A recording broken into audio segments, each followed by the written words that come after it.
Thank you for joining us at the first of MSF's Spotlight Series this year. The MSF Spotlight Series aims at bringing experts and other stakeholders together to have exchange and dialogue about a wide variety of political, public health, socio-political, and humanitarian issues that are relevant locally, regionally, and globally. Our first Spotlight Series will be about data protection. Data protection couldn't be more relevant today. While the development of communication and technology has enabled human rights and humanitarian organizations to improve the work they do with data collection and communication, it has also increased the risk of compromising that personal data through cyber attacks, both the people working in these organizations and the vulnerable people they're trying to protect and support. With that being said, I'm excited to introduce our three panelists for today. Next to me is Mohammed Najm. Mohammed Najm is the Executive Director of Beirut-based digital rights organization SMEX, where they work on local and regional advocacy and research on privacy, data protection, and freedom of expression. With us as well is Nawaf Faqih, the Human Rights Watch Middle East and North Africa Director and Director of the Beirut office. And with us via Zoom is Kieran O'Holticon, the Privacy Coordinator at MSF International, who works to mainstream privacy as a human right and a key enabler of the movement's humanitarian and medical work. Mohammed, I'd like to start with you for our exchange this afternoon. There is clearly an absence of data protection regimes and regulation of surveillance technology in the MENA region. Could you highlight some of them for us?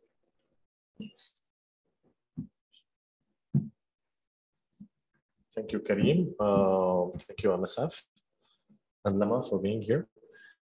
So basically, before digging into like the data protection and the framework of laws, I just want to give like an overview about the region where we are and we live in.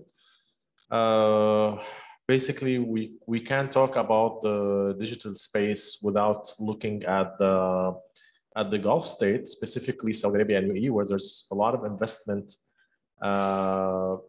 because they have a lot of plans to make the country less dependent on oil, and more they are investing in technology. For example, Dubai is the home of so many tech companies like Facebook, Twitter, Google, and many others.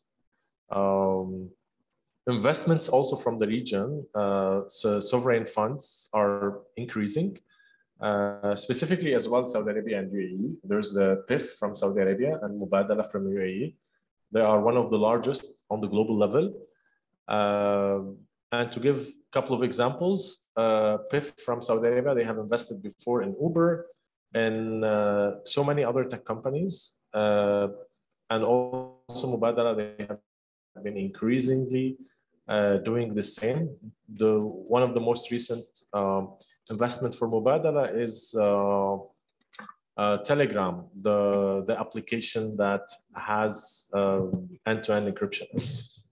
So we have seen a lot of those investments. Of course, as well, in addition to that, UAE have been investing a lot locally in apps and local entrepreneurs and regional entrepreneurs.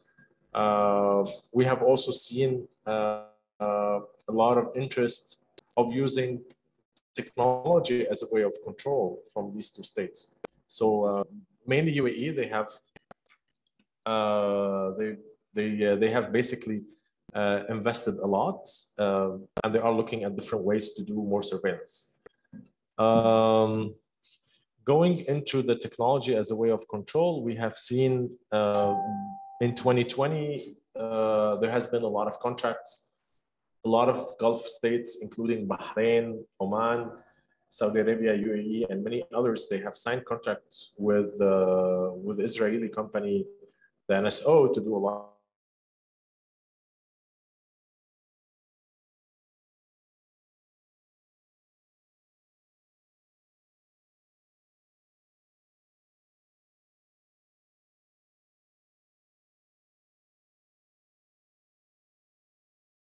of your question, Kareem, is the legal framework. We have seen draconian legal framework in the region. Since the Arab uprising, we have seen a lot of regulation that's coming specifically from the Gulf. A lot of cybercrime laws, anti-terrorism laws. And within SMEX, we have recently analyzed the most recent laws, like from UAE and from Saudi Arabia about data protection. What's really interesting about these laws, they are focused in at the beginning about the international norm, international standards, GDPR. When we analyze the laws and when we dig inside these laws, we've seen a lot of exemption. We've seen a lot of the state control of people's data. And this is a threat for data protection. A threat not only on the citizen of these countries, but also on us, because we have a lot of projects that's coming from Google, from Microsoft. They are doing data centers in the Gulf. And those data centers need to follow local laws, which are going to be UAE or Saudi Arabia in this case. So this is just like a brief overview about the region. We can of course talk more in details in a second. Thank you. So obviously, not only in some cases are there complete absence of data protection laws, but there's also laws that actually empower violating people's privacy and data protection. So with Human Rights Watch, what are the consequences of this? And have you seen through your research any sorts of patterns of using cyber attacks to squash or quash any sort of political opposition, any sort of dissent? And not just that, but also in late November, you discovered that your phone was targeted by an NSO attack. We'd like to hear about that experience as well, and what happened with that when you went through that. Thank you, Karim, and thank you to MSF and SMEX for hosting this event and for inviting me to this conversation.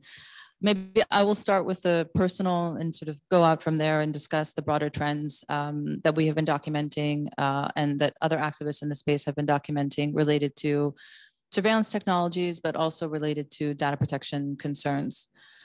So I have been a human rights defender for my entire career. I've started working with Human Rights Watch in 2011. And through the course of my work, I, of course, have learned quite well how surveillance technologies have been used against activists and journalists who are critical of their own governments and really trying to shed light on abuses that are taking place in the countries where they work. So in many respects, I should not have been surprised when in November, I received a notification from Apple informing me that they believed that I had been subjected to a state-sponsored hack on my phone.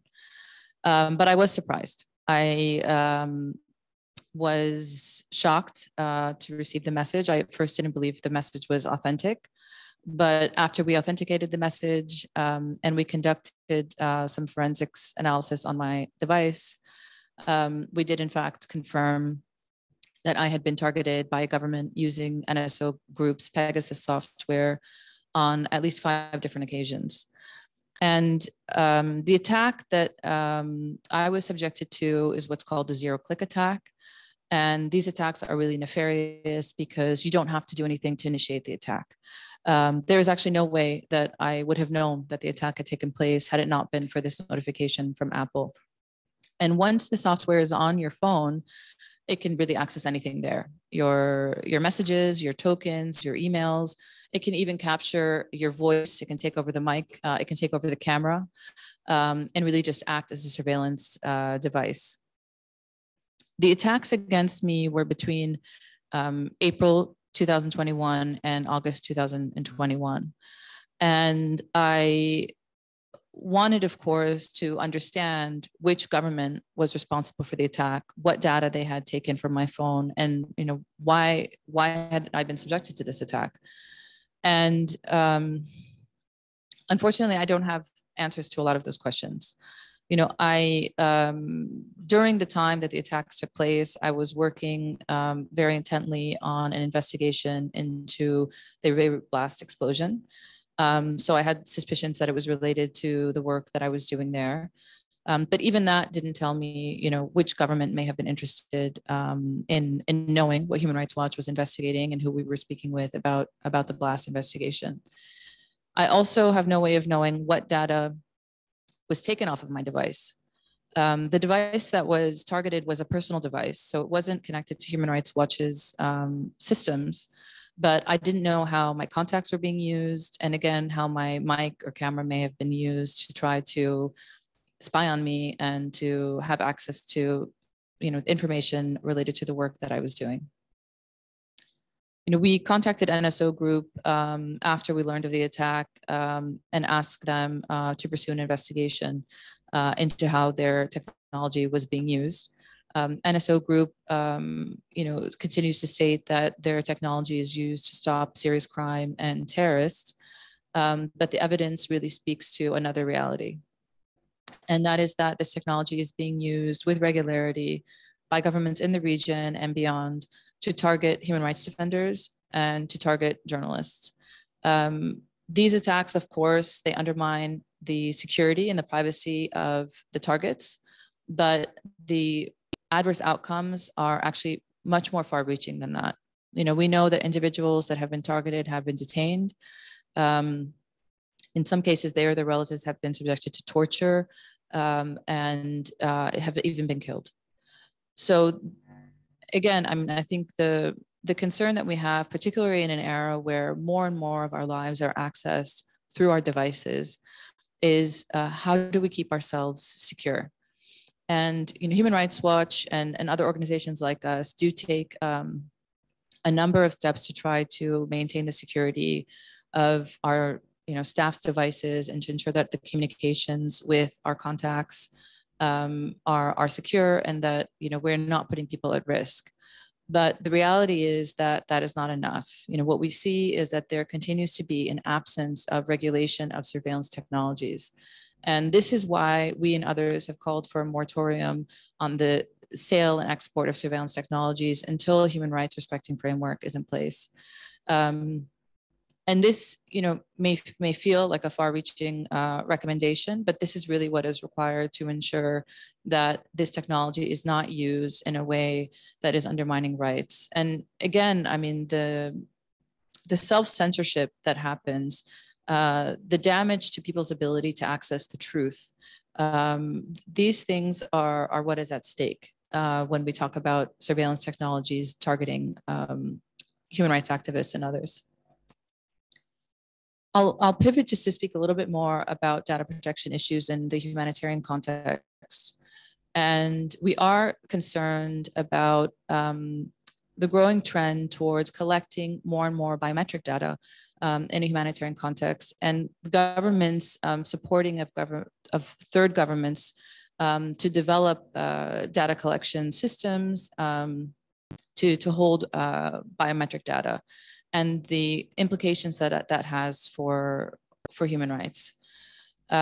We've done some recent work in Afghanistan, for example, where we've seen governments, the EU, the US, international finance institutions like the World Bank, supported the Afghan government in developing a whole series of biometric databases. These databases are now in the hands of the Taliban. What does it mean now that the Taliban has a biometrics database from the Ministry of Interior and can use it to identify all the security personnel that work there, to identify where they live and who they're related to? We unfortunately know that there is a real risk of retaliation and again, far-reaching consequences that go well beyond privacy rights, but privacy rights are also at stake. And what we've seen in the case of Afghanistan, what we've seen in other country contexts is that there has been insufficient efforts to ensure that this support to develop these biometric databases is not undermining rights. We've seen that in many cases, data protection impact assessments have not been undertaken. We've seen that individuals whose data is actually being collected have not been informed about how that data is going to be used and who might have access to it. Individuals have not been given an opportunity to rescind their permission to include that data in a database, which of course you can see, in a scenario like Afghanistan, where somebody that worked at the Ministry of Interior may have been okay with the government having that data at one point, but may no longer feel secure with the data in the hand of the Taliban. There have been inadequate procedures when it comes to the destruction of data. And again, a failure to really commit to ensuring that data collection practices are human rights respecting, that the data that is being collected is necessary, and that it is the minimum amount of data that is being collected for the purpose that is being used for. In humanitarian context, the stakes are even higher, because we see that if somebody, if a refugee is being asked to give their data in order to receive a food ration, their ability to question and understand how that data is being used is compromised by the situation that they are in. We have done some work in Bangladesh with Rohingya refugees, looking at UNHCR data collection practices, and the refugees that we spoke with, communicated to us that they did not know that the data that was being collected with them was going to be shared first with the Bangladesh government and then with the government of Myanmar, who they, of course, had escaped. And again, you can see here when a refugee is submitting his data with the objective of obtaining a smart card so that they can obtain services, that their vulnerability and their ability to understand that they can still receive that assistance without providing biometric data is incredibly important. So I'm happy to discuss more in the question and answers, but we'll go back to you now, Karim.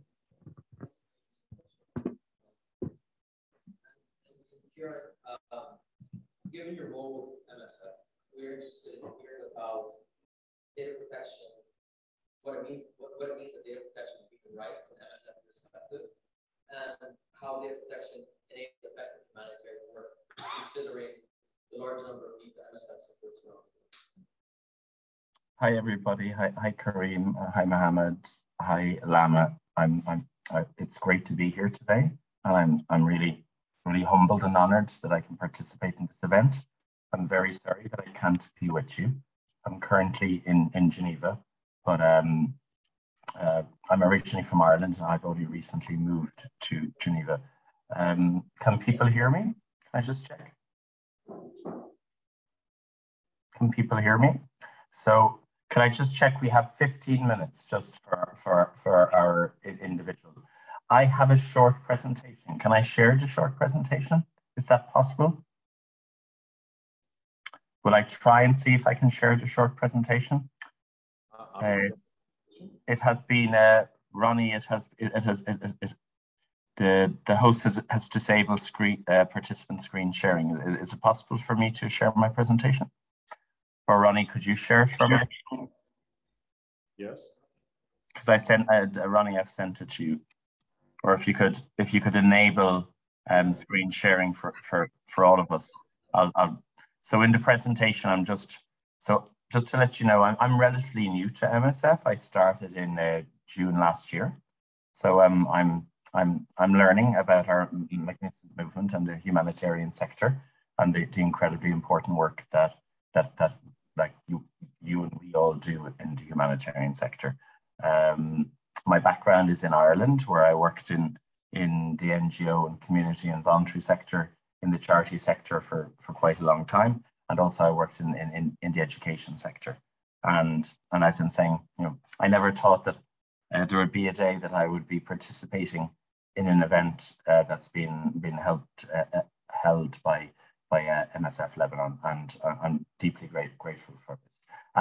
As a former student of political science and as a former student of sociology, the Taliban, there have been Oh, I can share now, so I'll just go into my sharing. Thank you very much so just bear with me, and I'm going to go back to the start.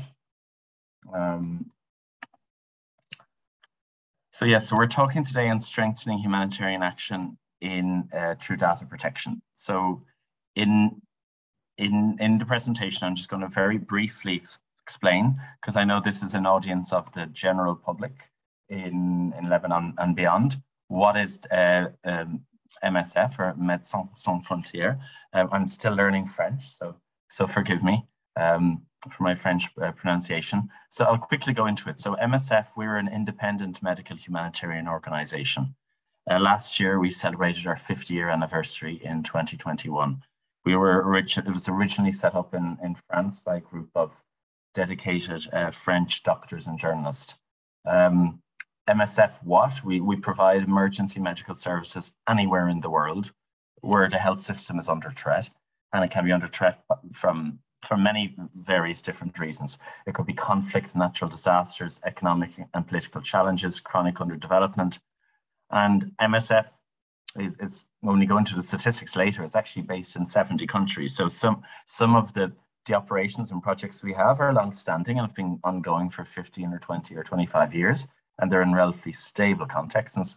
And some of our emergency medical provision is in conflict zones. So currently, MSF is in Ukraine, MSF is in Syria, MSF is in Afghanistan, MSF is in Haiti, where there was an earthquake. And as you can see, the mission, we're providing life-saving medical care to those most in need, and our core goal is to save lives and alleviate suffering. The MSF also has an access campaign, which lobbies at international level to try for affordable and effective medicine, and focuses on lives over profit. And then our principles are incredibly important. So medical ethics are at the basis of our principles. We're independent, we're impartial, we're neutral. There's this French word témoignage, where we bear witness to the populations where we're serving, and we give a voice to the people who a lot of the time are voiceless. And our core overarching principle is that we'll do no harm. That when we partner with a group of people, and when we go into a country, that we ensure that everything we do doesn't cause harm. Over 90% of MSF's funding comes from individual donors, because we're independent from governments. And we're actually a global association of, and we have a big membership base across the world of activists who actually really care. And we're not just one unitary organization, which I didn't understand a year ago, and I just thought we were just one NGO. But we have 40 legal entities, 26 offices, and we have 5 hubs or key centers that manage most of the operations. I won't go into this in detail, but that's just some information on statistics from last year. So MSF is in 70 countries. We have over 60,000 staff. I think it's 26 offices worldwide, including a very important office in Lebanon. Last year, almost 10 million outpatient consultations, 2.5 million plus cases of malaria were treated, over 1 million emergency room admissions. This is all across the world, 300,000 births. And MSF has been doing a lot of work in relation to vaccine equity and in helping push out vaccines to parts of the world where currently there's a very significant inequality in access to vaccines. In Lebanon, MSF has been around since 1976, and that's the year I was born, which is a long time ago. We have 600 staff, 31 million budget, and the majority of the services are managed by one of the hubs, which is MSF Belgium, or Operational Centre Brussels. And I mean, you don't need me to tell the context, and you know the context much more than me. And I wish I could be there to understand it better. But as you know, your health system has been under very severe pressure for the past few years. There's almost 1 million plus registered Syrian refugees. There's been social and political challenges, economic collapse, and then the Beirut blast, which has placed the health system under really severe stress. And MSF is currently in Lebanon providing access to free quality healthcare for vulnerable people, refugees, migrant workers, reproductive health, general intensive care, vaccinations for children, and COVID vaccination campaigns in nursing homes and in prisons. So then, just very briefly, I'm going to explain what is privacy, what is data protection, and why this is really important for humanitarian action. And some of the things that I'll mention here, I think, will echo or reflect what you were saying, Lama. So privacy is a fundamental human right, and it's based on the idea that there's this part of our life, there's a part of your individual life where you have a right to live free from arbitrary interference from a government, from a state, from a corporation, and that you have a right to choose, a level of personal space. You have a right to have a home that's protected and that isn't intruded upon. and that you have the liberty to decide who you're going to love, who you're going to have a family with, what information you choose to share about yourself to the world, to the state, to companies, to organizations.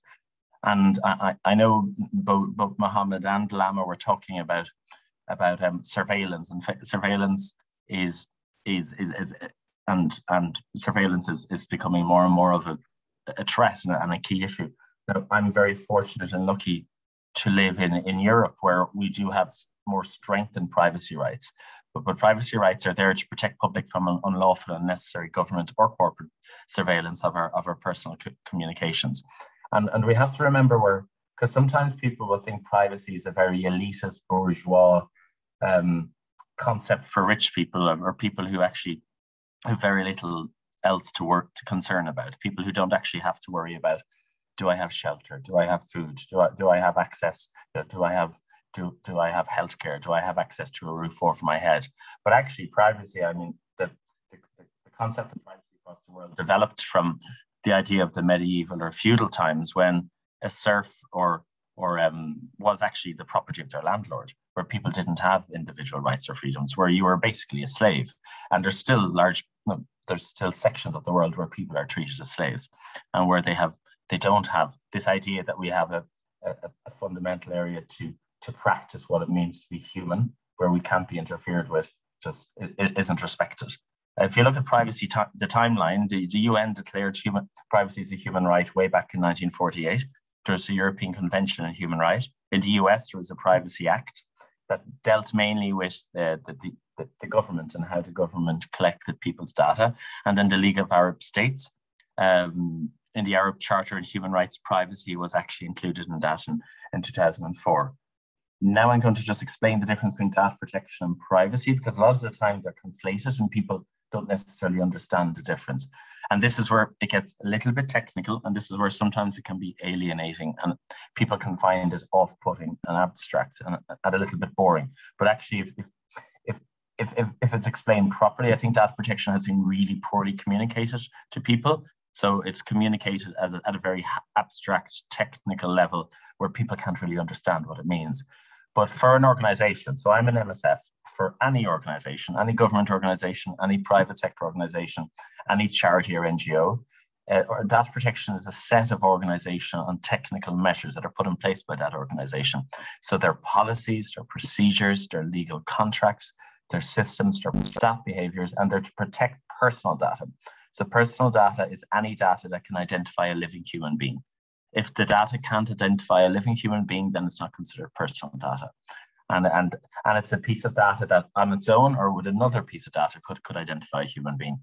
So data protection, it's legal, it's technical, it's procedural, but it's also immensely, immensely personal. It's what we do habitually in our daily lives. And at work, it's really important that organizations take data protection seriously and that they protect the data of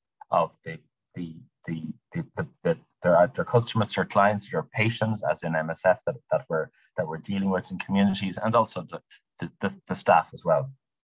We'd mentioned the European Data Protection Regulation, which is the landmark, I suppose, legal framework across the world for data protection that was brought in 2018, and it has what's called territorial scope. So it doesn't just apply in the EU; it applies anywhere in the world where personal data of EU citizens is being processed by an organization. And then, the Electronic Transaction and Personal Data Act is actually from Lebanon in 2018. I forgot to put in Lebanon there. So just what are the key fundamentals? And these are a lot of times people say, okay, this is all well and good. You're saying we should protect personal data, but what do you actually mean in practice? And there's a few things we have there. First of all, data protection is based on a set of core principles, and I will briefly talk about them in a moment.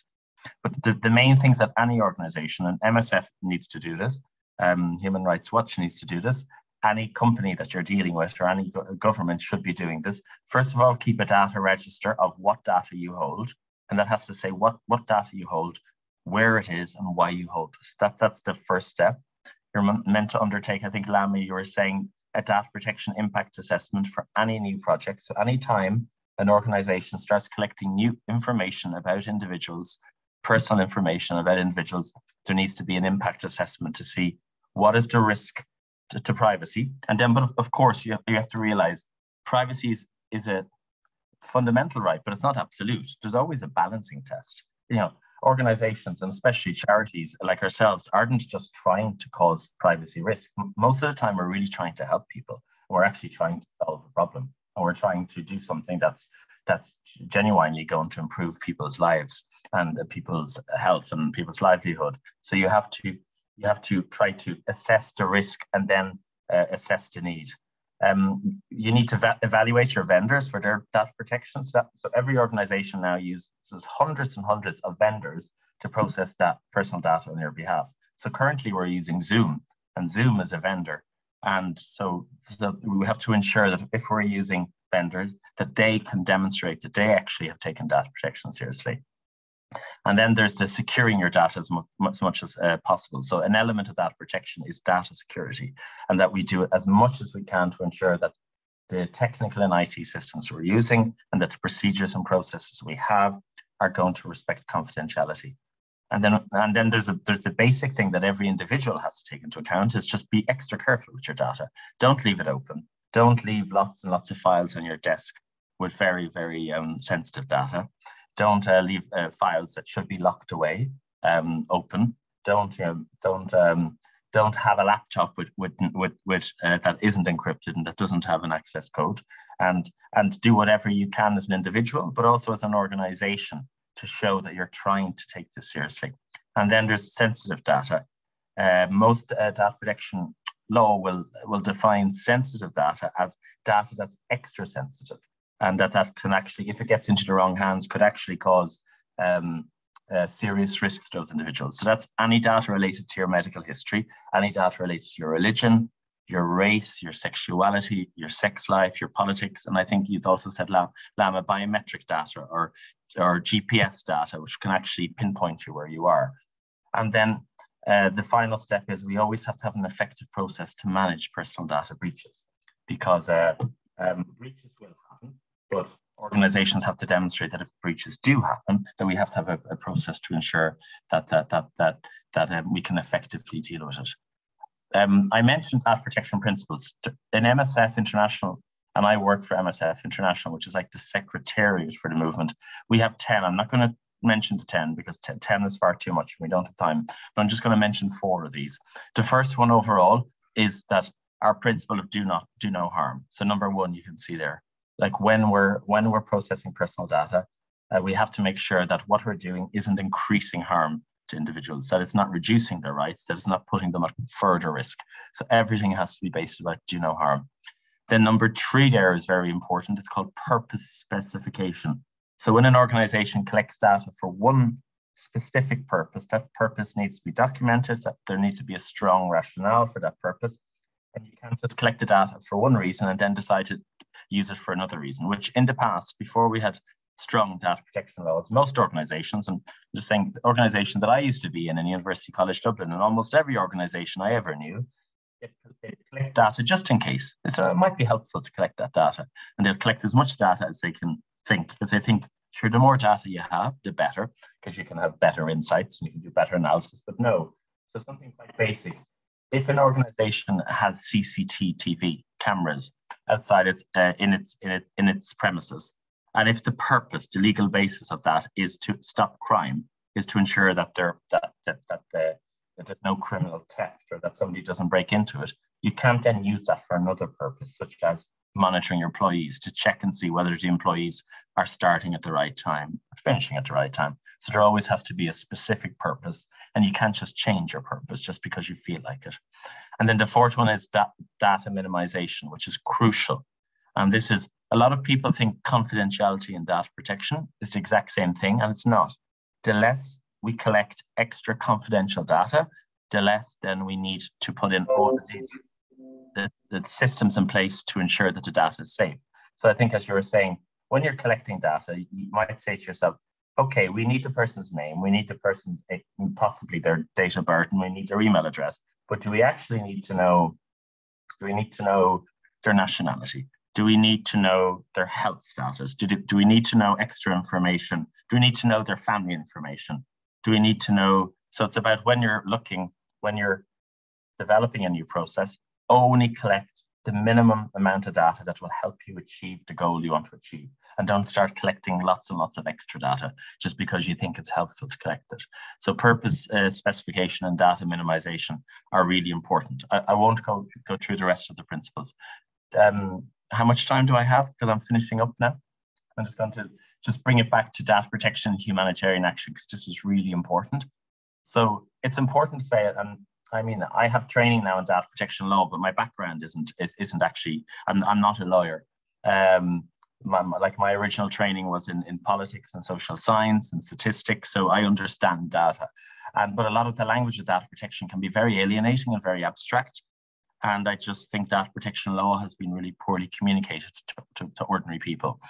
A lot of the time when people talk about data protection, they talk about the word compliance, compliance, compliance, and the amount of people who actually care about compliance, the amount of people who are, compliance is never going to change hearts and minds. The amount of people who go to bed thinking about compliance and wake up in the morning thinking about compliance are very, very small numbers of people who are maybe compliance geeks or nerds.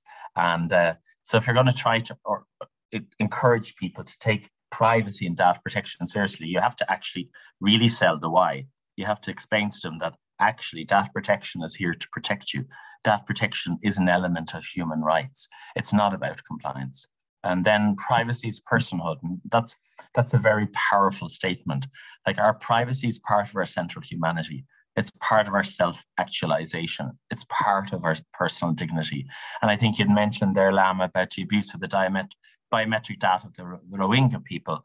The UN collected the biometric data of the Rohingya people. Now, they didn't do this necessarily intentionally, and then that was passed over in mass to the Myanmar government that was trying to oppress them and discriminate against them and even hurt them. So this wasn't even an issue of just their privacy. This was an issue of a government was being given biometric data of a group of really vulnerable people that wanted to actually cause physical harm to their bodies and wanted to hurt them.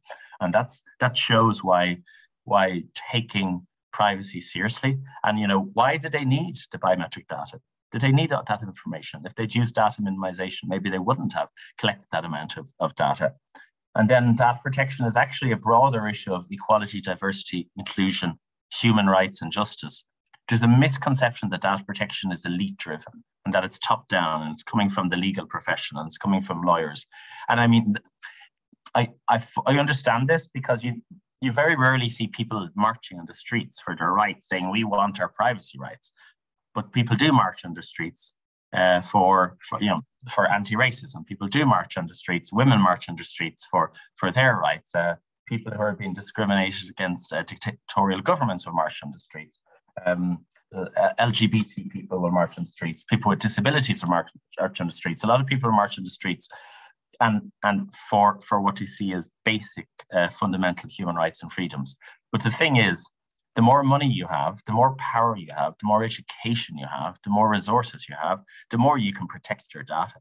But people who don't have a roof over their head, who don't not have somewhere to live, who are homeless, people who don't have access to education, to money, to power, I mean, they're in such a difficult situation that actually probably privacy is one of the least things they're thinking about. But that doesn't mean that organizations can abuse them and take all their data away from them just because they're powerless. We shouldn't be taking data away from powerless people, because you're further, as well as the discrimination and the oppression that they're experiencing based on their physical, material, like hunger, you're also taking away their freedom.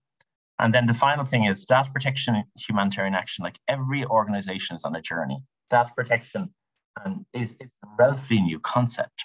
And, you know, organizations are learning, and they're learning from a very low level, and it's a steep learning curve. And let's be honest, the type of data protection law that was developed in the GDPR or developed in Lebanon is developed mainly for private sector organizations, or for government organizations, or for organizations that are providing services to people, but not for humanitarian organizations in crisis situations, and that could be in a conflict zone. So we're all learning to say, how can we respect the privacy fundamentals? How can we ensure, okay, the data protection that's going to be put in place in a university isn't the same as the data protection that's going to be put in place. And as I had said there, privacy is fundamental but not absolute. Data protection in an emergency conflict zone will never be the same as a hospital in France, in Ireland, in the USA, in South Africa, in Australia, and Hong Kong or Brazil. But there still needs to be some basic fundamentals that we don't absolutely abuse people like we did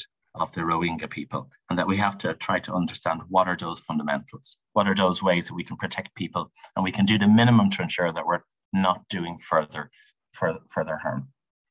Thank you very much.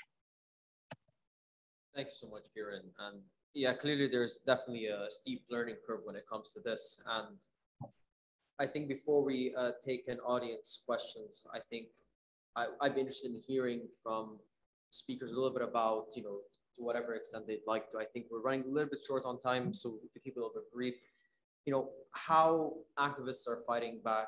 Hamad, I think understanding, you know, you're in touch with lots of digital rights activists, human rights defenders in the region, and of course, SMEX is really important advocacy and research work.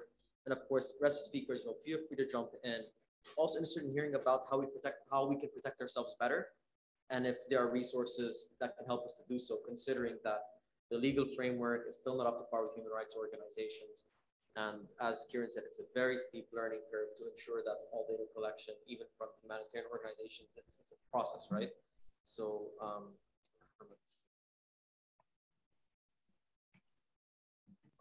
thanks, Karim. I mean, basically, this is when it comes to protection and how activists are fighting back. It's really not easy. Like basically, when we talk about surveillance, it's something like we don't feel. Like just what Lama mentioned a few minutes ago is, if Apple didn't tell Lama, she wouldn't suspect this because we don't feel it.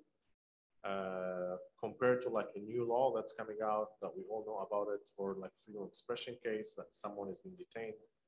So we know about these cases because we feel them. But surveillance, when it happened, we only know when tech companies are supporting or are trying to inform us, or when there's a leak happening. I mean, also most recently, the leak that happened, and there's like more than 50,000 phones. A couple of days ago, there have been like 200 cases in Jordan as well. There's NSO that's like Pegasus has been used against them. So like surveillance is not easy to fight. And for us, we like, for example, we have a helpline. We try to support people as much as we can. But most of the cases that we receive is really like phishing links, like people who have their accounts hacked. So because they felt it, because they know this is happening. But like compared to like the forensic audit that we also just started to support people who might have been hacked by Pegasus and other kind of softwares, we really have like minimum cases who are reported. And we also know people who know they have been hacked, but they don't dare maybe, or they don't want to inform others because they're worried. Because when someone is hacking you, it means there's a state behind this. So there is an issue about this. And there's like zero click, which means you didn't click even at anything.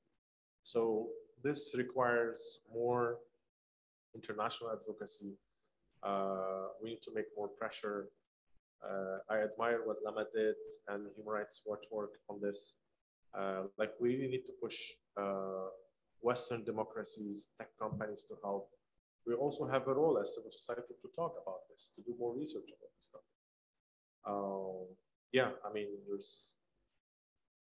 that's what I have to say on this topic.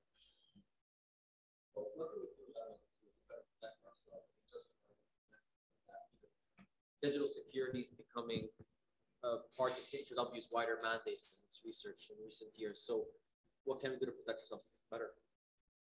Thanks, Karim. So I agree with what Mohammed has said. I mean, I think civil society organizations definitely have a role to play. There is power in people speaking out when these attacks happen to really, you know, present the reality that no, this is not a technology that is just being used to, you know, track down terrorists, but rather it is having this really nefarious effect. And I think the more and more these stories come out, And it's not just, you know, activists and journalists that are being targeted. You know, Macron was targeted. You know, we saw State Department officials from the US government have been targeted, on and on and on. I mean, number of Lebanese government officials have been targeted. We need to present an accurate picture of what is happening. There is ongoing litigation against some surveillance companies by individuals who have been targeted, and by, you know, institutions, you know, Apple, WhatsApp. They have been pursuing lawsuits because of how their clients have been targeted using surveillance technologies. Litigation is important. Accountability for these abuses is important.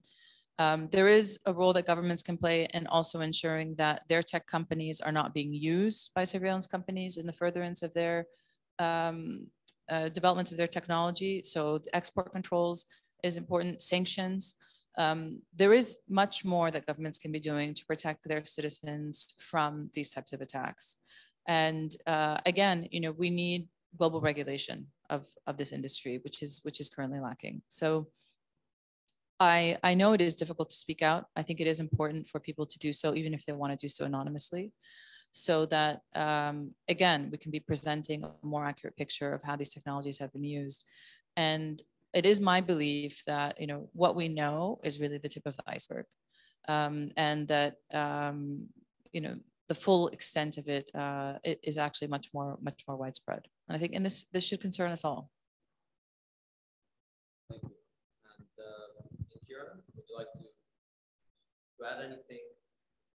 Maybe share some resources on how we could better protect ourselves going forward as this becomes clearly a more concerning and pressing issue. Apologies for going over a bit on my presentation. I couldn't actually see, I couldn't see the chat and the time. I think when you're talking about data protection risk, there's a range of different risks. So a lot of the time, with regards to data protection, just people make just individual error where people make individual mistakes because they actually just don't have awareness, and organizations haven't invested in training and awareness and actually building up the capability. So there is that. There's also that a lot of organizations just don't invest in privacy or data protection and don't think it seriously. And then of course, there's what we're talking about. There's actual hacking and malicious intent by nefarious actors. And like this is, it's a very difficult situation, because some of these actors are very well resourced, and they have some of the best minds in IT technology. And just to give an example, in my country, in Ireland, last year, it was in April or May, that the National Health Service was attacked by it appears by a Russian-based organization that basically is a hacking organization, and they totally disabled the whole IT and National Health Service for almost 3 months. Like everything was shut down. So just nobody could send an email, nobody could log into their computers. And my sister is a therapist, and she couldn't. But it wasn't just that; like no medical records could be accessed. You know, it was like they were saying going back to the 1970s, because the people who were working in diagnostics and taking imaging had to go back to old printouts. And you know, Ireland is a rich country. We have a relatively well-resourced National Health Service, but the thing is, there's been chronic underinvestment in almost every organisation in IT, in data and IT security, and this has to be taken seriously, because it's going to get worse and worse. But the thing is, a lot of organizations, especially humanitarian organizations, one of the reasons why the public will fund is they say that they want the money to go to the people who need it the most. They want money to go on services, they want money to go on healthcare, and it's quite difficult to explain to people that actually you need to invest money in your IT within your technical risk. You're not going to, but that isn't you know, going to help people with needs. That isn't going to help. People don't see the link between that and treating people with HIV, treating people who are wounded. But like our world is now an increasingly digital world, so organizations are going to have to spend more money on their IT security and resiliency. And then also there's what you were saying, Anna, is that if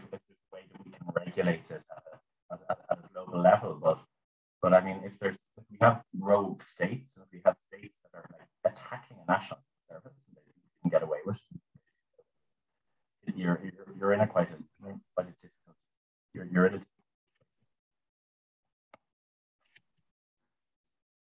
Thank you, Kieran. Yeah, please go for it.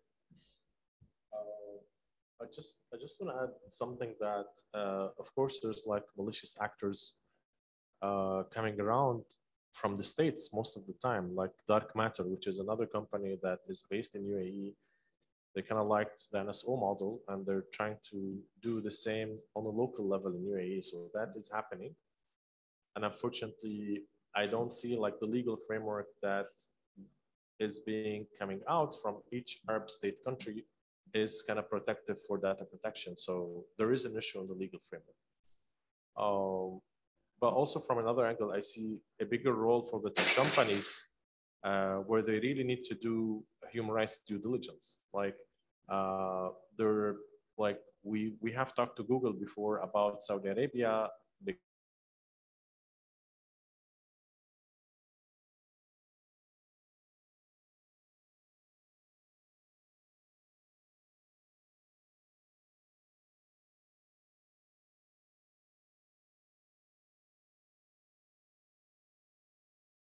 Tech companies, and the threat on data protection is not only happening because of hacking, it's happening because of these processes that exist and the normal collection of data that's happening between tech companies and the state have access to it.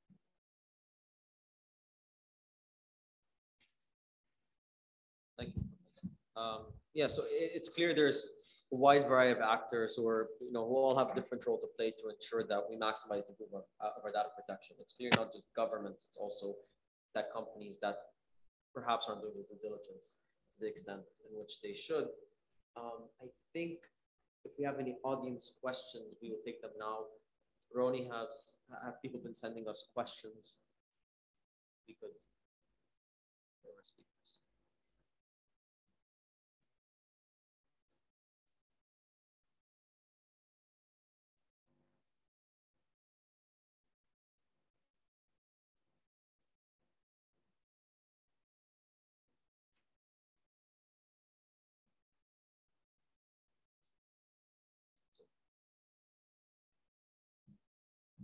Lem, I wanted to ask about your experience again with what happened with your phone and so on. So did the HRW sort of take further action after these initial inquiries? Is this an ongoing sort of thing? And has this happened with other HRW staff? There have been cases where it's happened with Amnesty staff, for example. I believe there was an incident in late 2018, for example. Has there been an increased pattern among HRW and allied organizations in the past couple of years? Thanks, Karim.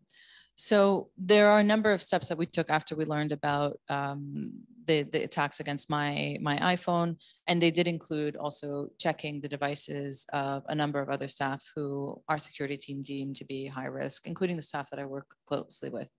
And we did not find evidence of any other attacks against any of our staff, which was, we were happy to see. At the same time, I think in terms of my Lebanese device, I also took more efforts to minimize the data that was on the device. So I mean, my phone now is really devoid of any applications. It's just a phone.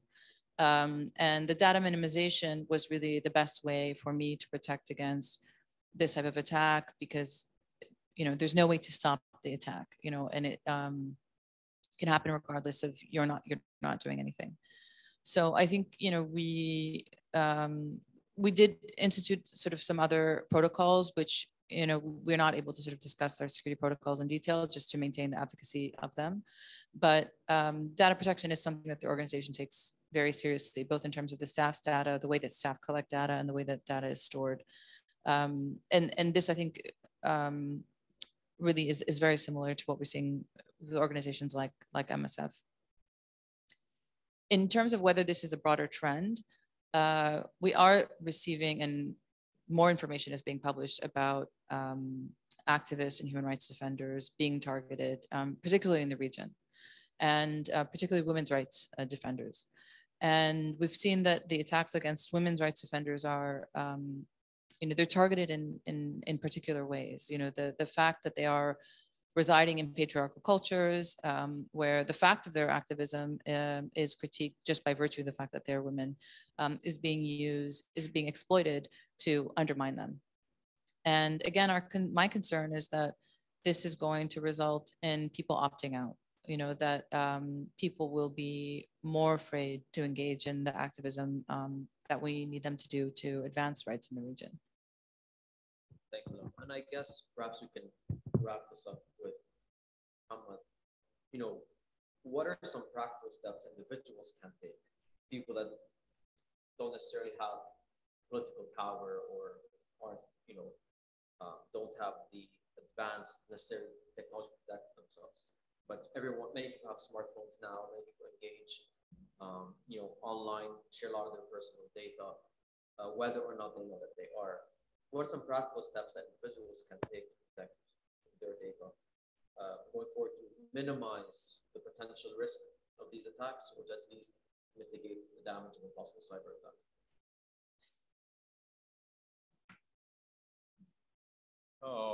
I mean, the best tip, I think Lama mentioned, is data minimization on the phone, which is really something hard to do, but I think this is one of the best tips we can give to anyone. But also, we need to, if we want to speak about protection, we really need to identify ourselves. Are we potentially a target for some states who are targeting different people in different countries? If the answer is yes, then that is something totally different than the normal users who might be getting harassed by people in the community because of their sexual identity or political identity or religious identity, etc. Then there are some specific tips, including and specifically the two-factor authenticator is really one of the most important tips that we think it can reduce a lot of the hacking that's been happening for whether feminist or LGBT community, etc., of activists who exist on the digital space. Also, not included a lot of apps on the phones, the kind of apps that collect data. I mean, we've seen there's so many parties and individuals who are creating apps. We've seen even in Lebanon, there's WhatsApp Plus, where people download these apps because, hey, I know this person have read this message. Yes, but who owns this WhatsApp Plus? Because you're putting a tunnel on the WhatsApp, so all the message that you send goes through this tunnel, and you don't know who's behind this app. So there's basic questions to also locking the phone with a passcode and not with your eyes or different kind of password. So we always publish regularly about these tips. They have them exist online, and I think my colleague now can post some of them on the Zoom as well about all the protections. So yeah, I mean, there's so many protections that people can do, and really depends on the target. That wraps up the first MSF Spotlight series. Thank you to MSF and SMEX for organizing and hosting our panelists, and of course, Carol and MSF's next Spotlight series will be about the climate change crisis. Thank you.